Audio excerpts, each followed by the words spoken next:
Hey y'all, Scott here, and extra, read all about it.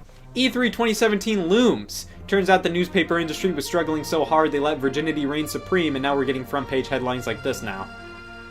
As a fan of the video game industry, E3 is one of the greatest times of the year. Even though they're referred to as press conferences, the presentations at the start of the show are so much more than that. Events like CES have press conferences, but it never feels like the companies are trying to win the event. At E3, all the companies are trying to one-up each other, which leads to jaw-dropping announcements nobody saw coming, or announcements to appease fans everywhere. However, E3 back in the day was more so CES, but for games. E3 1995 was the first show held in the event's history, taking place from May 11th to the 13th. The big three that had a presence at the show were Nintendo, Sony, and Sega, with 3DO, Atari, and numerous third parties joining them. 3DO's conference was a crock and a half. They mainly focused on their upcoming console, the M2.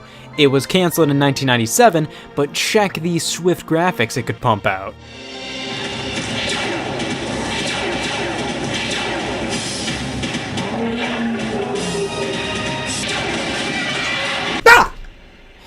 God, I'm sorry, it was just so real! It was like I was really watching a video of a pre-rendered cutscene!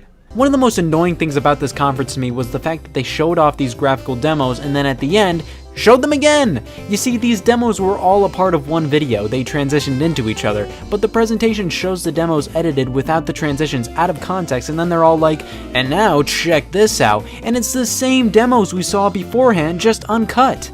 As I previously stated, it's pretty obvious these are pre-rendered demos and not actual gameplay. This is a practice that's been happening since the very beginning, so don't act like only recently game developers started doing this. Also, I like how the 3DO guy brags about how much porn is on the console.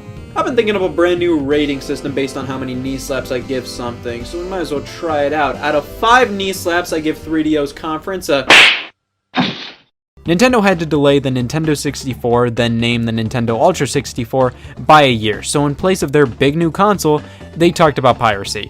Literally just piracy. They said the Virtual Boy was coming out, basically holding everybody over until the N64, but fundamentally, their entire conference was former chairman of NOA Howard Lincoln talking about counterfeit cartridges and devices. This innocent-looking thing is known as the video game copier, a machine to make counterfeit software.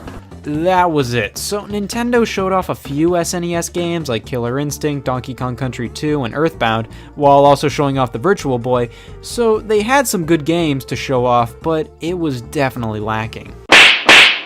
E3 1995 was an infamous E3 for Sega, as it emphasized their slow spiral into "we're scrimp." Honestly, their conference was leagues better than 3DO's or Nintendo's, and it takes a lot to be better than porn brags and bootleg finger wags. Sega actually showed off a fair amount of games, even showing some affection for the aging Sega Genesis, announcing Comic Zone. We have hot new products awaiting launch on all our platforms. As just a sampling of this, let me mention Comic Zone. But it was all about the Sega Saturn, and Sega announced it was available now for $399. Not one of the smartest tactics around. We started our rollout of Sega Saturn yesterday. We're at retail today in 1,800 Toys R Us, software, etc., and electronic boutique stores around the U.S. and Canada. Our retail price is between $399 and $449. This angered retailers, as this gave them very little prep time or time at all to get consumers excited, or even to inform consumers, which led the Saturn down the road of nobody knows this console exists. It was one of the most infamous events in Sega's career in the console business, but the conference could have been far worse. Sony's conference felt like it flew right by. To be fair, all of these conferences are only around 20 to 30 minutes, but the majority of them dragged. Sony's was pretty quick, even though it was just about 20 minutes of, look at us, we're Sony, we sell concrete matter and even the Walkman. Camcorders the size of a paperback? Okay, let's get this done. The show is basically Sony explaining why they're entering the games industry, popping up a sizzle reel and then giving Sega a solid lick to the chin with the announcement that the PlayStation would retail for $299, 100 bones less than the Saturn. Sony Computer Entertainment President of America, Steve Reyes, join me for a brief presentation. $299.